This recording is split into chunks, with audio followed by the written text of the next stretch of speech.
नगर में एक राजा था। उसके राज्य में सभी लोग बहुत सुखी थे। उस नगर में एकादशी को कोई भी अन्न नहीं बेचता और ना ही कोई अन्न पकाता था।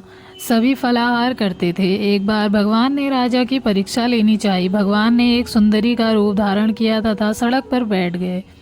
तभी राजा उधर से निकला और सुंदरी को देख चकित रह गया। उसने पूछा, हे सुंदरी, तुम कौन हो और इस तरह से यहाँ क्यों बैठी हो? तब सुंदर स्त्री बने भगवान बोले, मैं निराश्रिता हूँ। अगर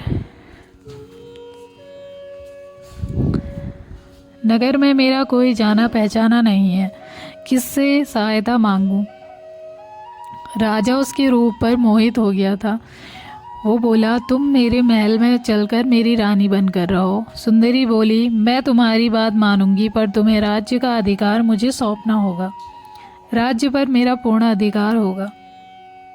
मैं जो भी बनाऊंगी तुम्हें खाना होगा। राजा उसके रूप पर मोहित था, अतः उसकी सभी शर्तें स्वीकार कर ली। अगले दिन एकादशी थी। रानी ने हुक्म दिया कि बाजारों में अन्य दिनों की तरह अन्न बेचा जाए।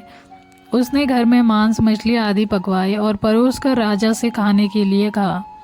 ये देखकर राजा बोला, रानी, आज एकादशी है, मैं तो केवल फलाहार ही करूँगा।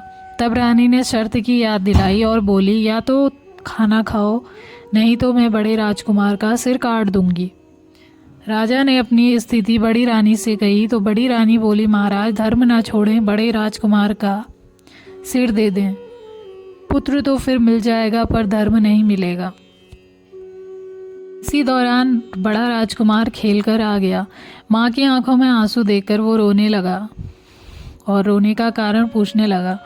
माँ ने उसे सारी बात बता दी। तब वो बोला, मैं अपना सिर देने के लिए तैयार हूँ। पिताजी के धर्म की रक्षा होगी, ज़रूर होगी। राजा दुखी मन से राजकुमार का सिर देने को तैयार हुआ तो रानी के रूप में से भगवान विष्णु ने प्रकट होकर असली बात बताई। राजन, तुम इस कठिन परीक्षा में पास हुए।